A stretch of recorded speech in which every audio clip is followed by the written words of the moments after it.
तो दोस्तों Newton's law motion में हमारे पास अब एक बहुत अच्छी प्रोफाइल आई है, वो है टेंशन इन हैवी स्ट्रिंग। मतलब किसी भी हैवी स्ट्रिंग में किसी पॉइंट पर टेंशन कितना होगा ये हमसे पूछा जाएगा, ये हमसे पूछा जाता है। तो इस तरह के सवालों को आज हम लोग करने वाले हैं। तो और मैं बता देता हूं, कुछ भी यार नया नहीं है, सिर्फ आपका प्रॉब्लम सॉल्विंग का टेस्ट लिया जा रहा है। देखो होता क्या है, देखो फंडामेंटल तो सिंपल से है, न्यूटन्स लॉ मोशन हम लोग पढ़ चुके हैं, हमें बेसिक जानकारी है कि न्यूटन्स लॉ मोशन क्या होता है। अब क्या किया जा रहा है, आपकी जो कैपेबिलिटीज को टेस्ट किया जा रहा है कि कैसे आप उन्हीं फंडों का इस्तेमाल करके इन प्रॉब्लम को सॉल्व कर सकते हैं। देखो जैसे कि अभी हम लोगों ने मंकी प्रॉब्लम करी थी, वो मंकी प्रॉब्लम तो सिंपल सी थी। मतलब मंकी प्रॉब्लम में कोई अलग से कॉन्सेप्ट हमने नहीं लगाया, हमने सिर्फ न्यूटन्स लॉ मोशन को अप्लाई करा। लेकिन वो ऑब्जर्वेशन का गेम था, वो प्रॉब्लम सॉल्विंग स्किल का गेम था कि कैसे आपने ऑब्जर्व किया उस मंकी को, फिर कैसे आपने इक्वेशंस को पुट करा। तो जो भी एग्जाम बनाने वाला है, जो भी एग्जामिनर को, जो भी ये कोर्स डिजाइन करने वाला है, उसने बड़ा स्मार्टली आपको समझने के लिए, आपकी क्षमताओं को समझने के लिए सेम फंडे, वही बेसिक कॉन्सेप्ट्स को अलग अलग सिनेरियो में, अलग अलग प्रोफाइल्स में फिट करके आपके सामने रख दिया है और कहा है कि भाई साहब इमेजिन करो और सॉल्व करो, इन सवालों को जवाब दो। तो सिर्फ आपकी प्रॉब्लम सॉल्विंग का दोस्तों टेस्ट है, घबराने की जरूरत नहीं है। सिर्फ आपने बेसिक जो फंडे वो मजबूत रखिएगा, फिर तो जितनी भी प्रॉब्लम्स आपके सामने आएंगी वो शायद आपने कभी पढ़ी भी ना हो, फिर भी आप उनके साथ खेल जाएंगे, क्योंकि आपको अप्रोच करना आता है। आपको आपके अंदर वो जब बहुत सारी प्रॉब्लम्स आप सॉल्व कर लेंगे, बहुत सारी फिजिक्स की आप प्रॉब्लम सॉल्व कर लेंगे, मैथमेटिक्स की प्रॉब्लम सॉल्व कर लेंगे, तो आपके दिमाग में एक वायरिंग क्रिएट हो जाएगी, एक पाथ क्रिएट हो जाएगा, एक चंक्स बन जाएगा, चंक्स ऑफ इंफॉर्मेशन बन जाएगा, जो कि आप फिर आप you can able to solve any problem. मतलब किसी भी प्रोफाइल की प्रॉब्लम आप खुद से क्रिएट कर पाएंगे, खुद से उन्हें बना पाएंगे। कि तो यही तो गेम होता है यार, हर समय आपके सामने वो सवाल नहीं आएंगे जो आपने पहले पढ़े होते हैं, नए सवाल आते हैं जिन्हें आप अपनी विल पावर, मतलब अपनी क्षमताओं से, जो भी आपने सीखा होता है, जो भी आपने प्रॉब्लम सॉल्विंग के दौरान एक्सपीरियंस किया होता है, वही आप यूज कर पाते हैं। और बेसिक फंडे हैं दोस्तों, न्यूटन्स लॉ मोशन बेसिक था, उसके बाद हम लोगों ने बारीकी से चीज़ों को समझा और प्रोफाइल्स के कठिन से कठिन प्रोफाइल बनाई। फंडे सिंपल सी थे, बस ऑब्जर्वेशन का गेम था। जैसे कि अगर आपको याद हो कि काइनेमेटिक्स हम लोग रिलेटिव मोशन पढ़ा था, रिलेटिव मोशन में एक छोटा सा की कॉन्सेप्ट था कि वेलोसिटी ऑफ, मैं बता देता हूँ, velocity of A with respect to B equal to velocity of A minus velocity of B.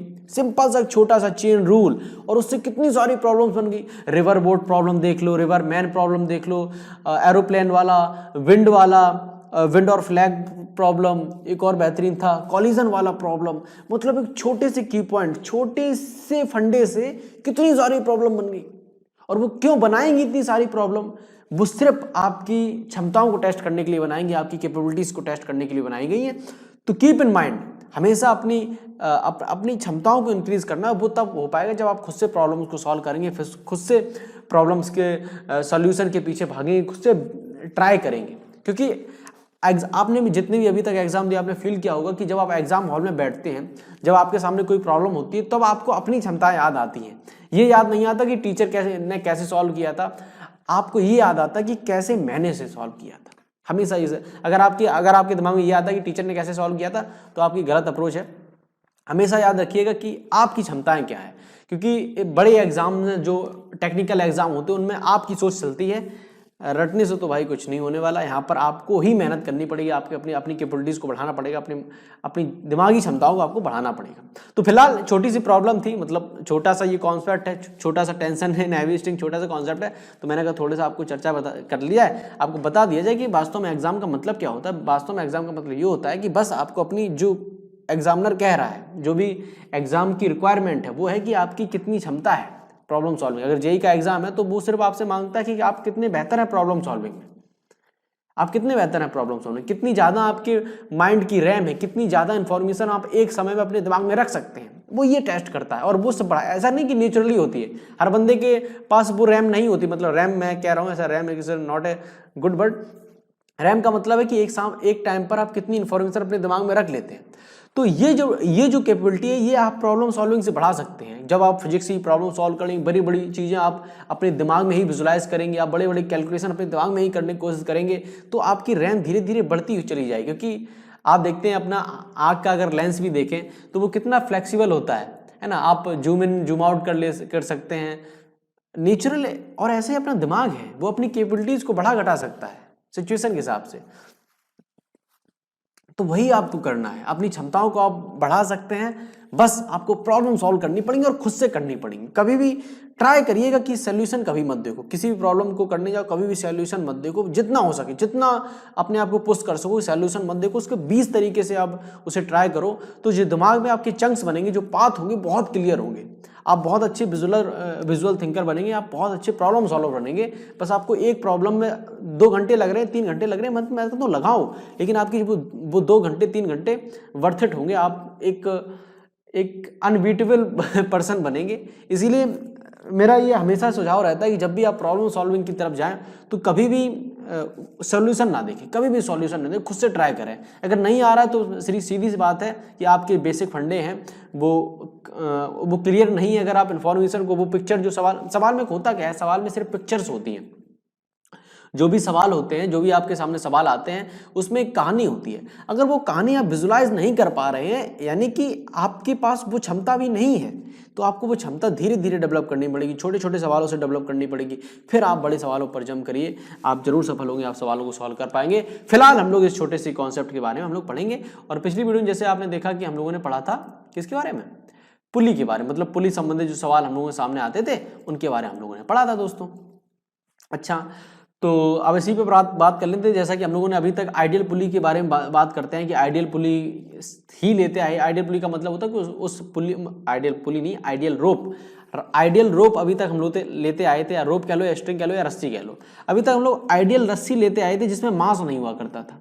लेकिन अब अगर मास हो तो क्या होगा, आइडियल रोप हुआ करती थी तो हर एक पॉइंट पर उसमें टेंशन सेम हुआ करता था। जैसे कि कोई आइडियल रोप यहाँ हुआ करती थी, ऐसी किसी भी पुली पर लगी होती तो यहाँ भी टेंशन सेम होता था, टी होता था, यहाँ भी टेंशन टी होता था। लेकिन अगर ये स्ट्रिंग भारी है तो हर एक पॉइंट पर टेंशन क्या होता है, अलग अलग होता है। तो वही हमसे पूछा जाता है, वही हमसे पूछा जाता है। सवाल करते हैं तब आपको समझ में आएगा। जैसे कि ये सवाल है, यहाँ पर एक हैवी स्ट्रिंग दे रखी है, यहाँ पर एक सिरे पर एक फोर्स लग रहा है 100 न्यूटन का, 100 न्यूटन का फोर्स लग रहा है। हमसे पूछा गया पॉइंट ए जो कि ये है और एक पॉइंट बी जो कि यहाँ है, पर टेंशन की बताओ, टेंशन कितना है रोप के ए पॉइंट और बी पॉइंट पर, टेंशन कितना है। तो और इन्फॉर्मेशन देगी, मास यहाँ पर दिया गया है 10 kg, ये मैं मान ही लेता हूँ, और लेंथ हम मान लेते हैं 40 मीटर। पूरी रस्सी की लेंथ है वो 40 मीटर है, और ये जो लेंथ है 10 मीटर है, ये भी 10 मीटर है। अब हमें बताइएगा ए और बी पॉइंट पर टेंशन।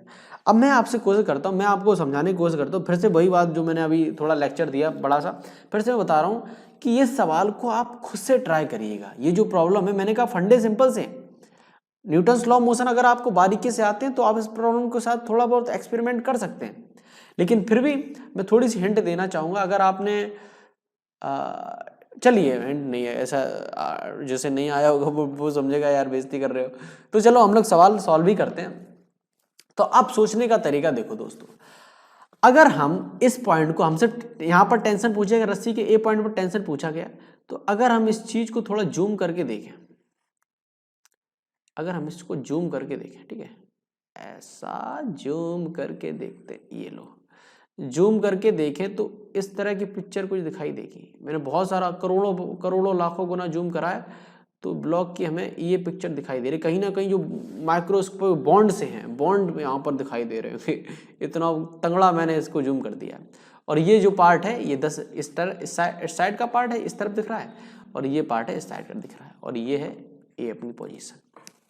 अच्छा, अब सीन क्या है कि सबसे पहले अगर आपको याद हो कि हम लोग इस प्रकार के सवाल किया करते थे, इस प्रकार के सवाल किया करते थे, ये वाले सवाल, ठीक है, और हमें ये मास दिया जाता था 1 kg, 2 kg, 3 kg, यहाँ से 50 न्यूटन का फोर्स लग रहा है, टेंशन यहाँ पर, इस स्ट्रिंग में टेंशन बता दो, स्ट्रिंग में टेंशन बता दो। तो इस तरह के सवालों को हम कैसे करते थे, हम लोग क्या करते थे, सबसे पहले पूरी की एक्सेलरेशन निकाल लेते थे कि पूरा सिस्टम में कितनी रफ्तार से एक्सेलरेट कर रहा था। उसके लिए क्या करते थे कि ये मास, पूरे टोटल मास जोड़ते थे और टोटल फोर्स कितना है F=ma लगाते थे, एक ही वैल्यू आ जाती थी। तो पूरे सिस्टम का हमें एक्सेलरेशन हम लोग निकाल लेते थे। फिर क्या करते थे, फिर यहाँ पूछते थे कि एक kg मास है, ठीक है, इसको खींचने के लिए, उसको इतने एक्सेलरेशन से खींचने के लिए कितना फोर्स चाहिए होगा, तो उसमें गुणा करके हमें टेंशन मिल जाता था। आई होप इस प्रकार के सवाल आपको सॉल्व करने आते हैं। सबसे पहले अगर नहीं आते तो इसको सीखे जाकर पिछली वीडियोस में जाकर के। और ये कहाँ मिलेंगी? ये मिलेंगी टेंशन फोर्स नाम की वीडियो में। पिछली वीडियो में मैं बिल्कुल सीरियल से चल रहा हूँ, वहाँ पर आपको मिल जाएंगी। अच्छा, तो ऐसा ही यहाँ पर भी सीन है दोस्तों।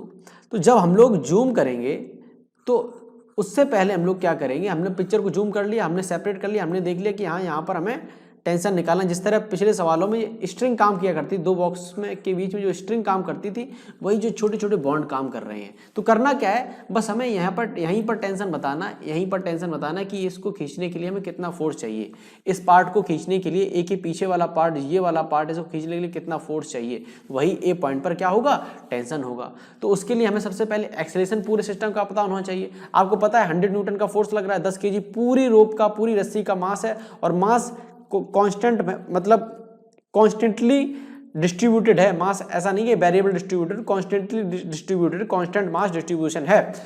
तो 100 न्यूटन का फोर्स है, 10 kg मास है, एक्सेलरेशन कितना होगा, a equal to 10 metre per second square. Simple सी बात दोस्त, कुछ गलत किया मैंने? F equal to M A लगाया, Newton second law of motion. अच्छा, अब पूरे सिस्टम का mass 10 metre per second law square है, यानी कि ये जो ब्लॉक है ये भी 10 मीटर पर सेकेंड स्क्वायर से एक्सेलरेट कर रहा होगा।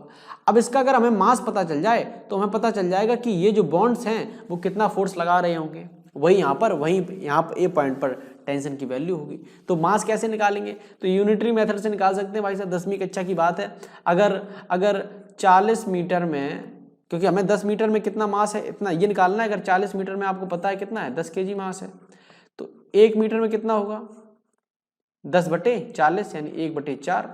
10 मीटर में कितना होगा, 10 का गुणा कर दो इस साइड और 10 का गुणा कर दो उस साइड, 2.5 kg। तो 10 मीटर में 2.5 kg मास है, तो यानी इस ब्लॉक की जो मास है वो कितना है, 2.5 kg है। अब आपको पता है कि 2.5 kg की मास को 10 मीटर पर सेकेंड स्क्वायर के एक्सेलरेशन से चलाने के लिए, एक्सेलरेट करने के लिए कितना फोर्स चाहिए। तो सिंपल सी बात है, F equal to M into A, यानी कि 25 न्यूटन। और ये F क्या है, टेंशन है, क्योंकि ये बॉन्ड्स हैं, इतना फोर्स लगा रहे हैं, 25 न्यूटन का फोर्स लगा रहे हैं, तब ये पीछे का हिस्सा है, रस्सी के पीछे का हिस्सा है, रस्सी के साथ चल रहा है। तो आपको ये फील आई होगी कि किस तरह से हम लोगों ने जो पुरानी जो पढ़ी थी टेंशन वाली वीडियो में जो इन्फॉर्मेशन पढ़ी थी, वही हम लोगों ने जूम करके देखा। जो रस्सी वहाँ पर काम कर रही थी, वहाँ पर जो लाइट रोप काम कर रही थी, जो लाइट स्ट्रिंग काम कर रही थी, उसमें हम लोग जिस तरह टेंशन निकाले थे, हम लोगों ने, मैंने आपको जूम करके दिखाया। देखो यार, बहुत माइक्रोस्कोपिक लेवल पर ये जो बॉन्ड्स हैं वो भी यही स्ट्रिंग का ही काम कर रहे हैं, लेकिन ये इंटरनल फोर्स की तरह यहाँ पर बिहेव कर रहे हैं। तो आपको समझ में आएगा कि आगे की ए पॉइंट पर फोर्स कितना होगा, 25 न्यूटन होगा। तो हमें ए पॉइंट पर टेंशन फोर्स की वैल्यू मिल गई है, वो 25 न्यूटन है।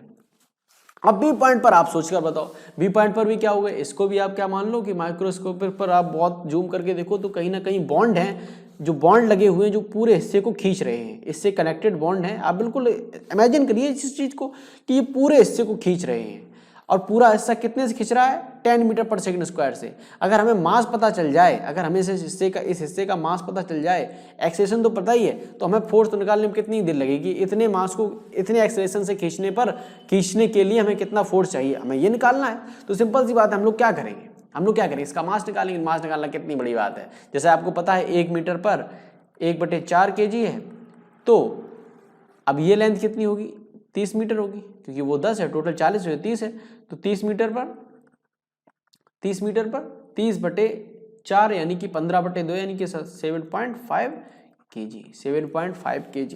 अब 7.5 kg को 7.5 kg मास को 10 मीटर पर सेकेंड स्क्वायर खींचने के लिए कितना फोर्स चाहिए, तो 7.5 × 10 = T, यानी कि 75 न्यूटन का हमें टेंशन चाहिए।